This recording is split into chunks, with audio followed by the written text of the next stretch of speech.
সরকার দেশের রাজনৈতিক ব্যবস্থাকে পঙ্গু করে দিয়েছে বলে অভিযোগ করেছেন বিএনপি মহাসচিব মির্জা ফখরুল ইসলাম আলমগীর।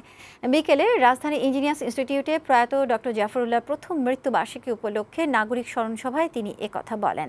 এ সময় গণতন্ত্র পুনরুদ্ধারে সবাইকে ঐক্যবদ্ধভাবে আন্দোলন গড়ে তোলার আহ্বানও জানান মির্জা ফখরুল। তিনি আরও বলেন, দেশ এখন কঠিন সময় অতিক্রম করছে।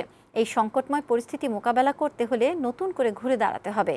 গ্রেফতার করে আন্দোলন থামানো যাবে না বলেও জানান মির্জা ফখরুল ইসলাম আলমগীর।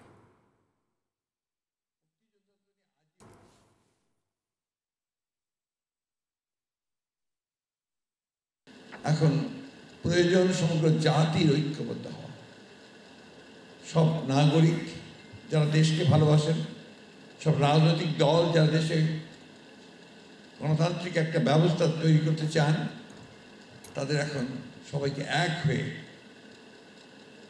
সোচ্চার কণ্ঠে শুধু রাজপথে বেরিয়ে নয়, সমগ্র রাষ্ট্রযন্ত্রকে ঝাঁকি দিতে হবে।